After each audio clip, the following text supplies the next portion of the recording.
I've converted a lot of whiskey and bourbon barrels into liquor cabinets in the last year and a half. Here's an updated guide on how I do that. Today I'm going to be using this Union Horse Distilling whiskey barrel from Kansas City to show you my updated tips and tricks. The first step is to remove the metal bands for sanding. Keep the top and the bottom on, just remove these middle ones. I use 60, 80, 120, and 220 for sanding. The 60 grit's really for trim work, so ignore that. I start with 80 grit to begin with, and that's just to blast off all the chunks and rough splinters and spillage that may have come out of the barrel. If your barrel has spillage or really dried, caked on goo, it might be better to use a wire brush to clean that up instead of sandpaper as it clogs it. A lot of customers like to keep the top of the barrel markings intact and the logos, so take your time with this. I go over with about 120 and I'll sand up to 220 on this top just to make it nice and polished. This will be usable and people will put their glasses there. I like to remove the rust from the metal bands if there is any. You can use a wire brush with a drill as I'm doing. Rough grit sandpaper works, or those green Scotch Brite pads with water also work well. So I'm missing the second from the bottom ring, so bear with me. We'll have to source one in the meantime, but we can continue. In the meantime, put the rings back on and line them up to where they were. Don't pound these into position yet, just loosely get them there. In the beginning, I used to use self-tapping screws, and it kind of worked. I started with a shorter kind, then went to a 3/4 inch self-tapping, and then customers started wanting black screws to blend in with the metal bands. And ultimately, I decided that the best way to do this was to buy actual wood screws. These are the screws. They have nice flat heads. Here's the brand. I'll put a link on the description below. Problem with these wood screws is they're not self-tapping through metal, so I had to pre-drill holes using my drill and a drill bit. However, there's an easier way to do this if you have access to a drill press. Bought this for $100 off Facebook Marketplace, and it's been a lifesaver. Back to your barrel and make sure you have your metal bands lined up the way you want them. This is important. It's best to use my drill press. I mark with a permanent marker where I want to drill those holes. So the top and bottom bands, they get a screw in every single stave. Pop the top band off and the bottom, take it over to your drill press, and start drilling holes where you marked it. Of course, if you don't have the drill press, you're just going to have to drill your own holes. And you might be asking, why not use the self-tapping screws to do that? The truth is, it took forever. The drill bit head on the self-tapping screws were just not strong enough to really get through this metal.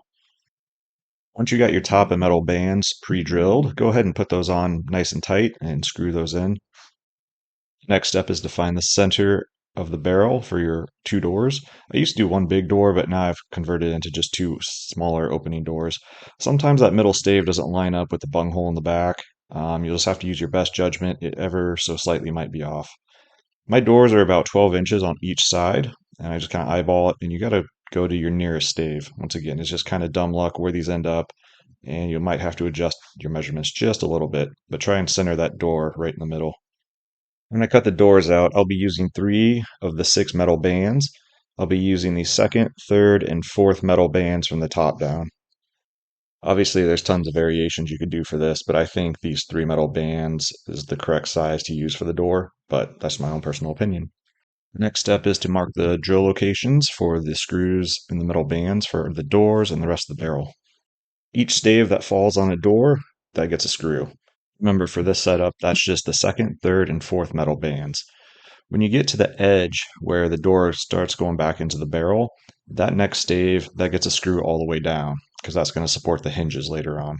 When you've marked all the screw locations for the doors, the rest of the barrel gets a screw every other stave, and that's just to save screws, time, and really it's stable enough with that many screws in it. After you pre-drill all your holes, line your metal bands back up, making sure equal distance between each one. Make everything nice and tight, hammer it nice and snug. So here's an overview of all the screw locations. The top band gets a screw in every stave. The second, third, and fourth metal bands, they're part of your door. Just the door gets a screw in every stave. And then the rest of the barrel behind that is every other stave. Basically, you're trying to secure all the loose staves for when you cut the door out. You don't want anything not held on by a screw. In theory, you could just screw every stave to every metal band, but that just seems like overkill. So that's why I don't. All right, time to cut these doors out. So I lay the barrel upright, and that's kind of the center. So remember, there's 2 doors, one that opens to the left and to the right. And this is the center of the door on its side. And I take a handsaw and go down. I've tried a couple different variations to do this using a drill bit and a jigsaw. It didn't really work. So I get the groove started, and then I put in a jigsaw and cut out the remainder of the door. Make sure you don't cut too far, and don't hit a metal band with that jigsaw. It doesn't feel good. Remember, the top of my doors do include the metal band, so cut on the outside, and the bottom does not include the metal band, so cut on the inside. This right here is the bottom of the barrel. Notice how the cut's on the inside. And then when we get to the top, yep, that's the top of the door. So I'll be cutting on the outside of the metal band. Next, let's take an angle grinder and cut these doors out. So I start on a left or right side, not the middle, but you can kind of do whatever. And we're just going to cut down right in between those staves, and we're going to slowly cut the door out. Make sure you know what is top and bottom so you don't miscut a metal band open that doesn't need to be open. These barrels are under a lot of pressure, so they will pop and blow out of place a little bit as you're cutting with your angle grinder. Just be aware of that, but it's all right. Depending on how fresh your barrel is, this is the point where you'll be hit in the face with a ton of whiskey and bourbon smells. If you have a bourbon or whiskey barrel, they are most likely going to be charred on the inside. All the bourbons, especially, will be. And this needs to be cleaned out because we're going to use it. It'll have a lot of flaky, gator barky looking stuff. And unfortunately, it's just the way it is. If you get a wine barrel, they'll be a lot cleaner. Put on some clothes you don't care about. Get a filtration device because it's going to be ashy in there. And I get a wire brush and just start scraping. At this point, I have not soaked it in water. This is just dry. And I've done it both ways. And you definitely want to scrape first while it's dry before washing this out.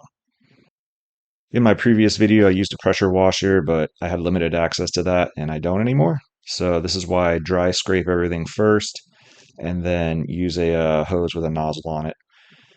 And before you do that, don't forget your doors. You got to clean all this out. I don't want people touching this. It's just getting ashy every time they go reach for a bottle inside their cabinet. And I just take a normal hose with a nozzle head on it, put it on high power, blast it out. Like I said, make sure you're wearing a filtration device and clothes you don't care too much about. Is it ultra toxic? I don't think so. You're essentially just power washing burnt wood with some alcohol fumes in there. Give your barrel a little bit to dry, and then when it is, we're going to clean up all the edges where we cut the door out. This includes the wood and the metal bands. I think I use 120 grit to clean up the wood around it, just make it nice and smooth, both on the door and the barrel. And then I have a metal file I use to shave off any shrapnel from where I cut with the angle grinder on the metal bands. Once again, both the door and the barrel. You don't want people reaching in here getting slivers or metal pokes. When the barrel's all dry, it's time to get your first coats of polyurethane on. I use a warm gloss from Minwax. You can stain your barrel at this point if you want to. I chose not to. I think the warm gloss makes it a nice, warm, orangey brown glow anyway. I do 2 coats of polyurethane on the barrel, and then for the top, I'll do 3 to 4, or as many as it takes to get it nice and smooth, since the top of the barrel is where people will be setting glassware and using it as a tabletop. But the outside, the rest of the barrel, I do 2 coats and sand in between. I tell people these are very old barrels. A lot of them have been aging for a long time, so it's not going to be super glossy smooth. And I kind of set that expectation early, except for the top. I sand that very smooth, but the rest of the barrel will have a mild rough feel to it, but not too bad. For the interior shelving, I use a 2 foot by 4 foot board, and I have them cut it in half at the store. The reason for this is I own a Miata, and I can't fit a full size board in there, so this works. Decide what side of the wood you want to be as the bottom, and then we're going to find the center of that. The bottom Lazy Susan is going to be 19.5 inches. The middle shelf is going to be about 22.5 inches. Find center, put a nail in there, and then I use a yardstick to draw a circle around each one. Take a jigsaw with a fine-tooth blade and start cutting out your circles. And the reason they're upside down is because your smooth cut for your good side will be on the opposite side. Sand both these pieces smooth. I use 120 grit and then 220 grit. Get your corners, get everything cleaned up now. Some people like the middle shelf to be a full circle. I don't. I think it hinders your ability to access the bottom shelf. Also, for your middle shelf, you want to cut this end off running with the grain, not against it. against the grain and creates a weaker shelf. For the height, I like to go about 12 inches down, make a mark on each side of the shelf, just inside the door, and then we're going to draw a line across these points later and cut it off. Line up your measuring stick, draw a line, and that will be the cutoff point. You could use a table saw to really get this lined up, but I'm fairly confident in my hand ability to use a jigsaw and just freehand it.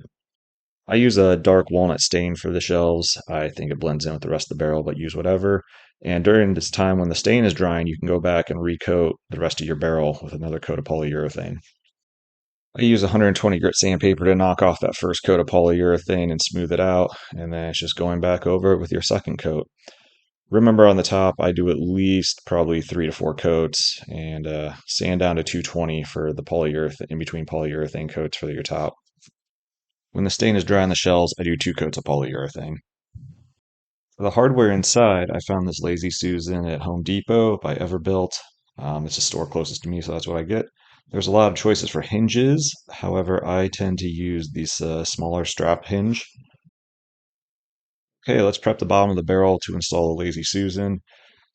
The best thing I've come up with is to center it beforehand and mark your pre-drill holes. And you'll kind of want to line up your holes that they don't line on a stave where 2 staves connect. Otherwise, the screw won't be super tight. And it's just a lot of going back and forth, making sure you got it from every direction perfectly centered. And this step is extremely crucial. You really have to get this centered. And then mark your holes where you're going to pre-drill. When we attach our shelving, it'll be attached from the bottom upward. And for that, we need to drill a big hole there when you get a screwdriver in from the bottom upward. And that's all this is. So mark that location and use a large drill bit. I'm using 3/4 of an inch, but use an inch if you could. It's just more wiggle room for your screwdriver. And that'll go all the way through the barrel. Go ahead and drill pilot holes for the screws that are going to hold the Lazy Susan bracket in place and clean up all your stuff. Take your Lazy Susan bracket and place it on the back side of your bottom shelf. Get this thing lined up exactly to the center, and then pre-mark your drill holes. These are going to be the pilot holes for the screws coming in from the bottom up to attach it to your bracket. The Lazy Susan bracket doesn't come with any screws to hold it down, so I'm using these deck screws I had left over. Remember, your boards are about 1 inch thick, so use 3/4 to 1 inch. And then I'm going to screw these in here, not all the way tight yet. Get all 4 in, tighten them up, and then make sure that spins freely. Go ahead and align the bracket with one of those screw holes over that opening we drilled, and then place that in there the best you can. The goal, as you can see, is to get the 2 screw holes lined up, and you're going to come in from the bottom up with a screw and start attaching that Lazy Susan bracket to the shelf from bottom up.